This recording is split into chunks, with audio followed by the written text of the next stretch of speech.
हर हर महादेव दोस्तों, श्री शिवाय नमस्तुभ्यम। आज हमारा शिव पुराण का है दूसरा दिन, तो चलिए पढ़ते हैं। शिव पुराण के श्रवण से देवराज को शिवलोक की प्राप्ति तथा छलाका पाप से भय एवं सारस से वैराग्य। श्री शौनक जी ने कहा, महाभाग सूत जी, आप धन्य हैं, परमार्थ तत्व के ज्ञाता हैं। आपने कृपा करके हम लोगों को बड़ी अद्भुत व दिव्य कथा सुनाई है। भूतल पर इस कथा के समान कल्याण का सर्वश्रेष्ठ साधन दूसरा कोई नहीं है। ये बात हमने आज आपकी कृपा से निश्चय पूर्वक समझ ली है। सूत जी, कलयुग में इस कथा के द्वारा कौन कौन से पापी शुद्ध होते हैं, उन्हें कृपा पूर्वक बताइए और इस जगत को कर्तृत्व कीजिए। सूत जी बोले, मुने, जो मनुष्य पापी, दुराचारी, खल तथा काम क्रोध आदि में निरंतर डूबे रहने वाले हैं, वह भी इस पुराण के श्रवण पाठन से ही अवश्य शुद्ध हो जाते हैं। उसी विषय में जानकर मुनि इस प्राचीन इतिहास का उदाहरण दिया करते हैं, जिसके श्रवण मात्र से पापों का पूर्णतः नाश हो जाता है। पहले की बात है, कहीं की रातों के नगर में एक ब्राह्मण रहता था, जो ज्ञान में अत्यंत दुर्बल, दरिद्र, रस बेचने वाला तथा वैदिक धर्म से विमुख था। वह स्नान संध्या आदि क्रमों से भ्रष्ट हो गया था और वेश्यावृत्ति में तत्पर रहता था। उसका नाम था देवराज।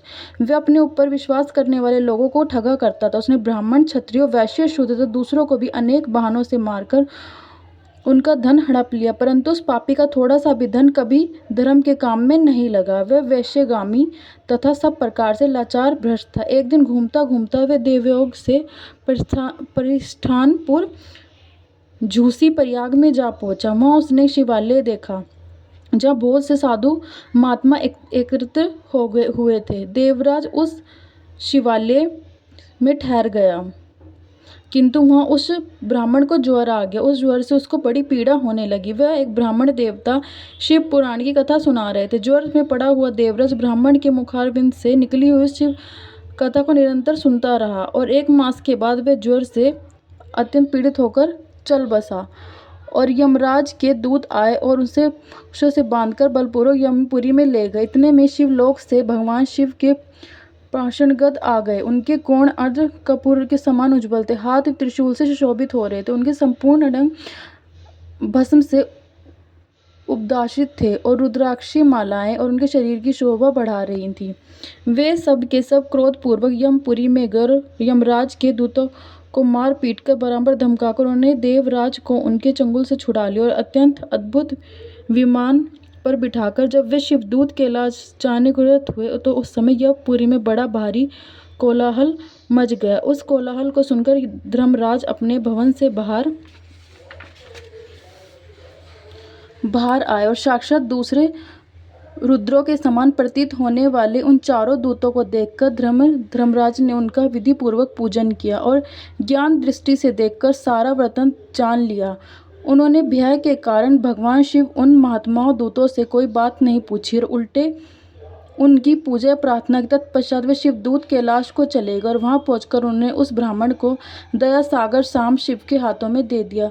शौनक जी ने कहा, महाभाग सूत जी, आप सर्वज्ञ हैं। महामाते, आपकी कृपा प्रसाद में बारंबार कृतज्ञ हुआ। इस इतिहास को सुनकर मेरा मन अत्यंत आनंद में निमग्न हो गया। अंत अब भगवान शिव में प्रेम बढ़ने वाली शिव संबंधिनी दूसरी कथा को भी कहिए। श्री सूत जी बोले, शौनक सुनो, मैं तुम्हारे सामने गोपनीय कथा वस्तु का विवरण करूंगा, क्योंकि तुम शिव भक्तों में अग्रगण्य तथा वेदवेताओं में श्रेष्ठ हो। समुद्र के निकटवर्ती प्रदेश में एक बाष्कल नामक ग्राम है, जहाँ वैदिक धर्म से विमुख महापापी दुष्ट निवास करते हैं। वे सब के सब बड़े दुष्ट हैं। उनका मन दूषित विषय भोगों में ही लगा रहता है। वे ना तो देवताओं पर विश्वास करते, ना भाग्य पर। वे सभी कुटिल व्रत वाले हैं, किसानी करते हुए और भांति भांति घातक अस्त्र शस्त्र रखते हैं। वे व्यभिचारी और खल हैं।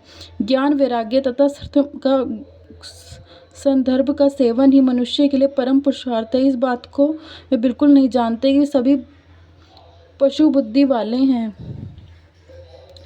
जहाँ के दिग्गज ऐसे हो, वहाँ के अन्य वर्णकों के विषय में क्या कहा जाए। अन्य वर्णकों के लोग भी उन्हीं की भांति कुशिक्षित विचार रखने वाले, स्वधर्म विमुख एवं खल हैं। वे सदा कुक्रम में लगे रहते हैं और नित्य विषय भोगों में ही डूबे रहते हैं। वहाँ की सब स्त्रियाँ भी कुटिल स्वभाव की, विचारिणी, पापाशक्त, कुत्सित विचार वाली और व्यभिचारिणी हैं। वे सदा व्यवहार, सदा 4 से स्वतः शून्य है। इस प्रकार वह दुष्टों का ही निवास है। उस वाशकल नामक ग्राम में किसी समय एक बिंदुक नामधारी ब्राह्मण रहता था। वह बड़ा अधम, दुर्मात्मा और महापापी था। यद्यपि उसकी स्त्री बड़ी सुंदरी थी, तो भी वह कुमार्ग पर ही चलता। उसकी पत्नी का नाम चंचला था।